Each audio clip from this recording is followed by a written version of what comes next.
आज मंत्रिपरिषद में 21 मामलों में निर्णय लिए गए। इसमें सबसे महत्वपूर्ण जो मामला है वो वर्ष 2022 में जो राज्य में अनियमित वर्षापात के कारण जो उत्पन्न गंभीर स्थिति हुई है उसको ध्यान में रखते हुए राज्य के 11 जिलों में कुल 96 प्रखंड के 937 पंचायत के 7,841 गांव एवं उसके अंतर्गत आने वाले सभी गांव, राजस्व गांव, सभी गांव और बसावट और टोलों को सूखाग्रस्त घोषित करने का सरकार ने निर्णय लिया है। मैं पुनः पढ़ देता हूं। 11 जिलों के कुल 96 प्रखंड के 937 पंचायत के 7,841 राजस्व ग्राम एवं इसके अंतर्गत आने वाले सभी गांव, टोले एवं बसावट को सरकार ने सूखाग्रस्त घोषित करने का निर्णय लिया है। और इस इलाकों में जो परिवार हैं, प्रभावित परिवार हैं, उन्हें 3,500 के दर से विशेष सहायता देने की राज्य सरकार ने स्वीकृति दी है। तो ये बहुत महत्वपूर्ण निर्णय है जो अल्प वर्षापात होने की स्थिति में निर्णय लिया गया है।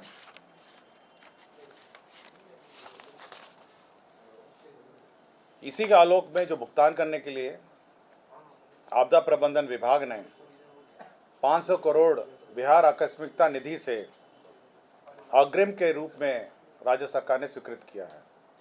तो एक और जहां पर राज्य सरकार ने सूखाग्रस्त इन इलाकों को घोषित किया, वहां 3,500 रुपये प्रति परिवार देने का निर्णय लिया गया है। और इसके लिए 500 करोड़ राज्य सरकार ने जो बिहार कंटिजेंसी फंड है, निधि है, उससे अग्रिम की निकासी की स्वीकृति दी है।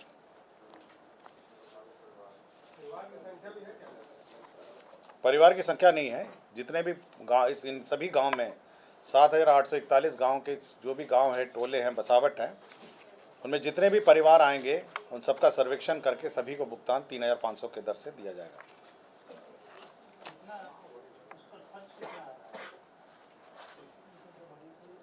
इसमें खर्च तो एक बार सर्वे होगा, उसके बाद अनुमानित है करीब 450-500, इसलिए 500 करोड़ का आपका जो बिहार आकस्मिकता निधि से अग्रिम भी लिया गया है। अभी सर्वे होगा, मतलब परिवार अभी तो आइडेंटिफाई चिन्हित किए गए हैं, प्रखंड प्रखंड में पंचायत पंचायत के गांव। अब हर टोला, हर बसावट और हर गांव का सर्वेक्षण होगा, परिवारों की लिस्ट बनेगी और उनको भुगतान होगा।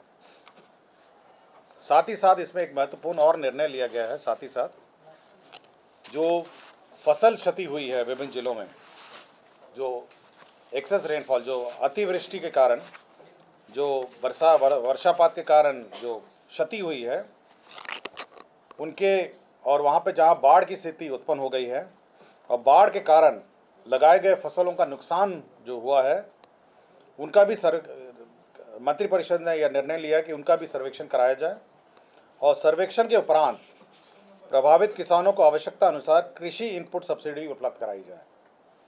तो उसमें दो निर्णय हैं, जहां एक और सुखाड़ के मद्देनज़र सूखाग्रस्त घोषित करने का निर्णय लिया है, वहीं जो बाढ़ के कारण जहां पे फसल बर्बाद हुई है उसका भी सर्वेक्षण कराया जाए और उसमें भी कृषि इनपुट सब्सिडी उपलब्ध कराने का निर्णय लिया है। बाढ़ वाला आप इसी कैबिनेट नोट का कंडिका में है, अंदर है, मैंने इसी कैबिनेट को कंडिका है, कंडिका 5 में, वो शायद संभवतः टाइटल में नहीं है, तो इसी का पार्ट है वो। हाँ, इसी का एजेंडा नंबर 18 का पार्ट है, ठीक है। और 17 नंबर है आपका आकस्मिकता निधि से 500 करोड़। सब तय हुआ है, आपको बता देंगे, कहीं मतलब पूरी लिस्ट है, लिस्ट आपको विभाग के वेबसाइट में मिल जाएगी। विभाग अभी सर्वेक्षण शुरू करेगा तो ये आपको लिस्ट मिल जाएगी, पूरे 937 पंचायतों का ये प्रकाशित होगी।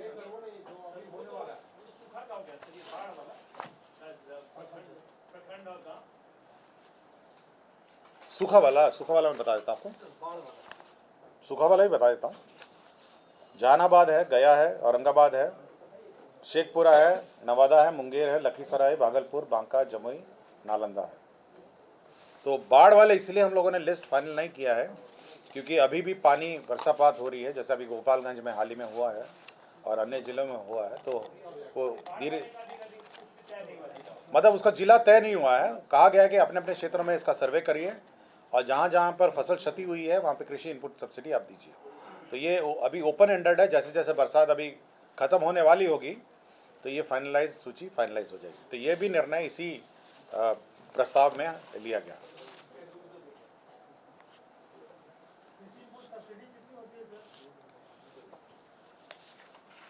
कृषि इनपुट सब्सिडी ये अलग से निर्णय लिया जाएगा, उसके बाद सूचित किया जाएगा। और इसके साथ साथ बहुत सारे आपको जानकारी होगा कि डीजल अनुदान दिया जा रहा है और साथ ही साथ डीजल अनुदान के साथ जो वैकल्पिक फसल योजना है, जिसमें जहाँ जहाँ सूखा हो गया है वहाँ शॉर्ट टर्म अन्य क्रॉप जो है वो भी, उसके लिए भी सहायता दी जा रही है। तो सुखाड़ के मद्देनज़र काफ़ी कार्य किए जा रहे हैं।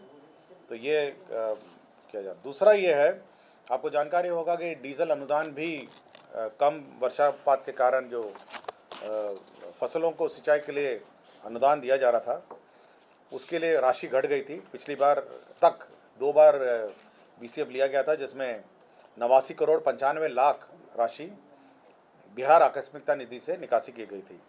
अब इसके अतिरिक्त इस बार इस कैबिनेट में 100 करोड़ और अतिरिक्त राशि दी गई है। तो इससे जो हमारे रोपनी जिन्होंने कर ली है, उस क्षेत्र में जो सिंचाई की व्यवस्था और आवश्यकता हो रही है, उसके आलोक में अब ये राशि अब उपलब्ध होगी और इसमें वितरण हो सकेगा। तो सुखाड़ के बारे में निर्णय लिया गया, डीजल अनुदान के बारे में निर्णय लिया गया, साथ ही साथ बाढ़ जो फसल नुकसान हुआ है उसमें कृषि इनपुट सब्सिडी लेने का निर्णय लिया गया और साथ ही साथ इसके संबंध में राज्य सरकार ने बिहार कंटीजेंसी फंड से राशि उपलब्ध कराने का निर्णय लिया गया। तो एक समेकित निर्णय है जो कृषि क्षेत्र में जो नुकसान चाहे बाढ़ में हो या सुखाड़ में हो, उसकी सहायता हमारे किसानों को करने के लिए, और किसान के साथ साथ जो खेतिहर मजदूर हैं जो उन खेतों में काम करते हैं उनके सहायतार्थ ये निर्णय लिए गए। अब इसके बाद जो हमारे राज्य सरकार के कर्मी हैं उनका डीए जो है वो 34 से बढ़ाकर 38% करने का निर्णय लिया गया और 1/7/2022 के मद्देनज़र तो सभी हमारे सरकारी कर्मचारी, पदाधिकारी और सभी कर्मी जो हैं उनको अब डीए 34 के स्थान पर अब 38% दिया जाएगा। और इसमें राज्य सरकार का इस वर्ष करीब 863 करोड़ का व्यय अतिरिक्त होगा और यह सभी कर्मचारियों को जो बढ़े हुए वेतन से अरियर और वेतन जो है अगले वेतन से मुक्त होगा। करीब होंगे, करीब आज के दिन में 4 लाख से ऊपर हैं रेगुलर, 4 लाख से ऊपर ही हैं, 5 लाख पे पहुंच ही रहे होंगे जो बहालियाँ हो रही हैं। और पेंशनर भी हैं इसमें सरकारी कर्मचारी और पेंशनर का भी, पेंशनर अलग है, तो पेंशनर का भी डीए बढ़ गया। उद्योग के क्षेत्र में भी निर्णय लिया गया है। जो हमारे उद्योग प्रोत्साहन नीति है 2016 है, उसमें 2 महत्वपूर्ण संशोधन किए गए हैं। पहला तो है जो गैर प्राथमिकता क्षेत्र है जहाँ पे मैन्युफैक्चरिंग है, उनको भी अब उद्योग लगाने के लिए भूमि मिलेगी। उसके लिए जो नीति की कंडिका है उसकी 5/5.2.1 जो कंडिका है, उसमें पहले प्राथमिकता क्षेत्र के लिए ही औद्योगिक भूमि आवंटन की जाती थी।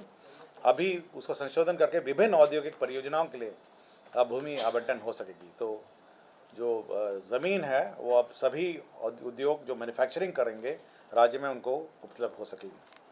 साथ ही साथ 4 महत्वपूर्ण क्षेत्र हैं जो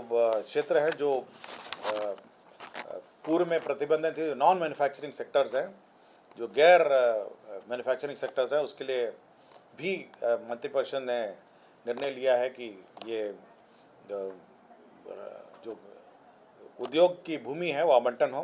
पहला है आईटी पार्क, जिसमें design and development of software के लिए अब ज़मीन उपलब्ध हो सकेगी। कॉल सेंटर है, ऑनलाइन परीक्षा केंद्र है और इलेक्ट्रॉनिक फैब्रिकेशन है। तो इन सभी के लिए जो हमारे भूमि जो औद्योगिक भूमि है, बियाड़ा की भूमि है, उपलब्ध हो सकेगी। Startup, coworking space and startup hub है, किसी को स्टार्टअप स्पेस और कोवर्किंग स्पेस और हब बनाना है, वह भी अब उद्योग की ज़मीन पे लगा सकेंगे। ग्रेड ए वेयर हाउसेस, आपको जानते होंगे जो मेजर हमारे राज्य के जो बड़े बड़े लॉजिस्टिक कंपनियां हैं, वो ग्रेड ए वेयर हाउसेस, ये गोडाउन नहीं होता है, ये ग्रेड ए वेयर हाउस होता है जिसमें ऑटोमेटेड लॉजिस्टिक्स होता है। उसके स्थापना की स्वीकृति किसी दी गई कि आप स्थापना कर सकते हैं। और research lab and testing lab है, यह भी स्थापना आप औद्योगिक क्षेत्र में कर सकते हैं। ये सभी गैर मैन्युफैक्चरिंग है, लेकिन एक एग्जम्पशन के अंडर ये 4 कैटेगरी हैं, उनको बियाडे की भूमि आवंटन के लिए निर्णय लिया गया। साथ ही साथ एक और निर्णय लिया गया कि 2016 जिन्होंने 2011 की नीति में कुछ सुविधा प्राप्त कर लिया है और किंतु 2016 में उन्होंने अपने और एक्सपेंशन और अन्य परियोजना में उन्होंने उद्योग लगाया है, तो ये निर्णय लिया गया कि जिन्होंने 2016 में एक्सपेंशन या अन्य कार्यों में लगाया गया, तो उनको उन कार्यों में प्रोत्साहन दिया जाएगा जो उन्होंने 2011 की नीति के अंतर्गत उन्होंने इस्टेब्लिश नहीं किया है।